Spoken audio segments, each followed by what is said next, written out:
اعوذ باللہ من الشیطان الرجیم بسم اللہ الرحمن الرحیم ان ھذا لہو القصص الحق وما من الہ الا اللہ وان اللہ لہو العزیز الحکیم فان تولوا فان اللہ علیم بالمفسدین قل یا اہل الکتاب تعالوا الی کلمۃ سواء بیننا وبینکم اللہ نعبد الا اللہ ولا نشرک بہ شیئا ولا یتخذ بعضنا بعضا اربابا من دون اللہ فإن تولوا فقولوا اشہدوا بأننا مسلمون صدق اللہ العظیم۔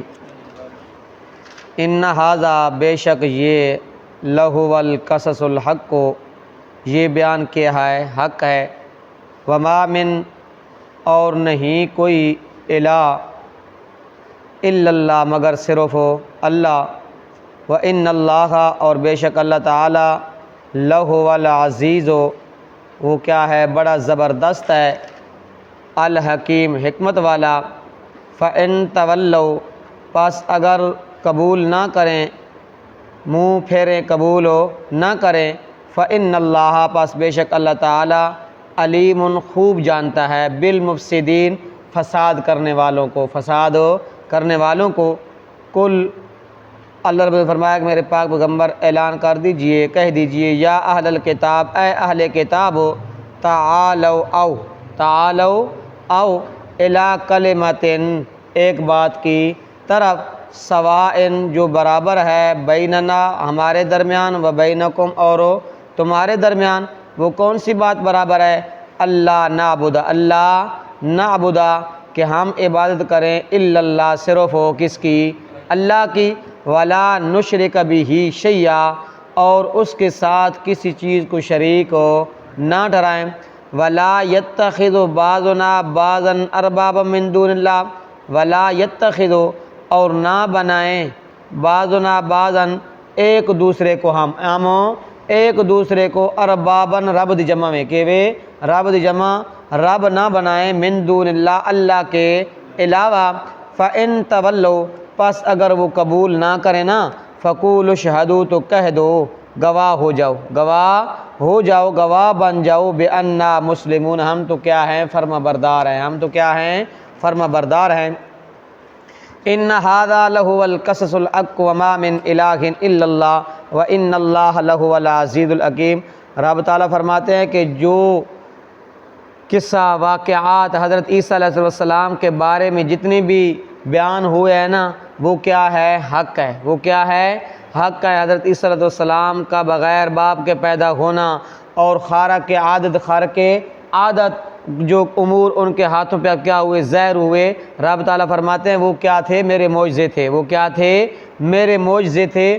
ان کے اندر عیسیٰ علیہ السلام کا ذرا برابر بھی کوئی اختیار نہیں تھا۔ اس سے ثابت ہوا کہ وہ الہ اور مشکل کشا حاجت روا نہیں ہے۔ وما من الہ الا اللہ عبادت دے لائق اور پکار دے لائق صرف رب کون ہے؟ صرف رب ہی ہے، اللہ کے علاوہ اور کوئی نہیں۔ وَإِنَّ اللَّهَ لَهُوَ الْعَزِيزُ الْحَكِيمُ وَإِنَّ اللَّهَ لَهُوَ الْعَزِيزُ الْحَكِيمُ بے شک اللہ تعالیٰ کیا ہے؟ زبردست ہے، زبردست ہے، الحکیم حکمت والا ہے۔ فَإِن تولوا فإن اللہ علیم بالمفسدین۔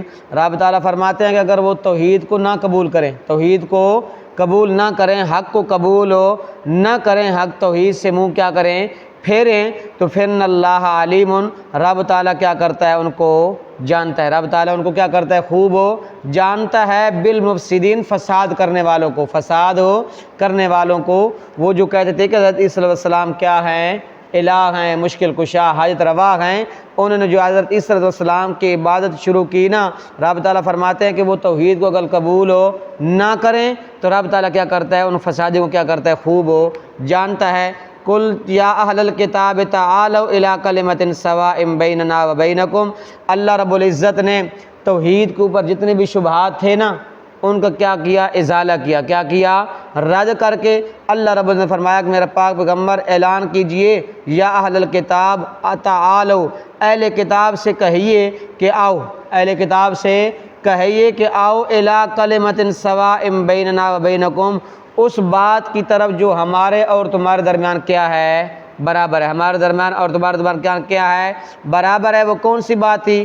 اللہ نعبد الا اللہ، اللہ نعبد الا اللہ، کہ ہم صرف اکیلے اللہ کی عبادت کریں، ولا نشرک بہ شیئا، اس کے ساتھ کسی کو شریک ہو نہ ٹھہرائیں، نہ حضرت عزیر علیہ السلام کو، نہ حضرت عیسیٰ علیہ السلام کو، نہ صلیب کو، نہ آگ کو، نہ چاند، نہ سورج ستارے کو، کسی کو اس کا شریک ہو نہ ٹھہرائیں۔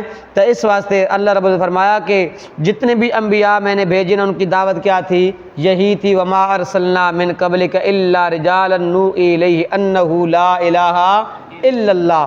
جتنے بھی انبیاء میں نے بھیجے ان کی دعوت کیا تھی؟ کہ صرف اکیلے اللہ کی بات کریں، اس کے ساتھ کسی کو شریک ہو نہ ٹھہرائیں۔ تو اس لیے اللہ رب نے فرمایا کہ یہ یہود و نصارہ کے درمیان بھی کیا تھی؟ یہی بات تھی کہ اللہ کے علاوہ کوئی عبادت کے لائق ہو نہیں۔ تورات کے اندر بھی یہی مسئلہ بیان ہوا، انجیل کے اندر بھی یہی مسئلہ بیان ہوا، قرآن کے اندر بھی یہی مسئلہ بیان ہوا کہ عبادت کے لائق، شور و پکار کے لائق صرف کون ہے؟ رب کی ذات ہے، رب کے ساتھ کسی نے شریک ہو نہیں بنانا۔ وَلَا يَتَّخِذُ بَعْضُنَا بَعْضًا أَرْبَابًا مِّن دُونِ اللَّهِ، رب تعالیٰ فرماتے ہیں کہ پھر ان کو کہو کہ آپس میں ایک دوسرے کو اللہ کے علاوہ رب نہ بناؤ، ایک دوسرے کو اللہ کے علاوہ رب نہ بناؤ، کیونکہ یہود و نصارہ جو تھے نا ان کے اندر 3 قسم کا شرک پایا جاتا ہے۔ ایک تو وہ اللہ کے ساتھ دوسروں کی عبادت کرتے، حضرت عیسیٰ علیہ السلام کی کیا کرتے؟ عبادت کرتے۔ دوسرے نمبر پہ وہ کیا کرتے کہ وہ اپنے جو ان کے مولوی تھے، جو پیر تھے نا، ان کی کیا کرتے تھے؟ نظر و نیازہ منوتیاں دیتے، ان کے کیا کرتے تھے؟ آگے سجدہ کرتے تھے۔ اس لیے رب نے فرمایا وَلَا يَتَّخِذُ بَعْضُنَا بَعْضًا أَرْبَابًا مِّن دُونِ اللَّهِ، اللہ کے علاوہ آپس کے اندر ایک دوسرے کے رب نہ بناؤ۔ فَإِن تَوَلَّوْا فَقُولُوا اشْهَدُوا بِأَنَّا مُسْلِمُونَ، رب تعالیٰ فرماتے میرے پاک پیغمبر اگر اس اعلان کرنے کے باوجود بھی اگر وہ توحید کو قبول نہیں کرتے، اگر توحید کو قبول نہیں کرتے، من تولوا، اگر وہ منہ پھیرتے ہیں، فقولوا اشہدوا، تو تم کہو، کیا کہو؟ فقولوا، تو تم کہو، اشہدوا، گواہ ہو جاؤ، کیا ہو جاؤ؟ گواہ ہو جاؤ، بأننا مسلمون، ہم کیا ہیں؟ مسلمان ہیں، ہم کیا ہیں؟ فرما بردار ہیں۔ کیا مطلب؟ ہم صرف اکیلے اللہ کی بات کرنے والے ہیں، اس کے ساتھ کسی کو شریک ٹھہرانے والے نہیں ہیں۔ تو آخری آیت کے اندر اللہ رب العزت نے اہل کتاب نو یعنی یہود و نصارہ نو اس گل دی تنبیہ کیتی ہے کہ اللہ میرے پاک پیغمبر اعلان کرو، انہوں نے آکھو ایک گل اوے جیڑی ساڈے درمیان تواڈے درمیان کیوے برابر ہے، آؤ اس تے کی تھی ونجو متفق تھی ونجا، اس تے کی تھی ونجا متفق تھی ونجا، لیکن وہ اس گل تے متفق نہیں ہوئے۔ اللہ رب عمل دی توفیق عطا فرمائے۔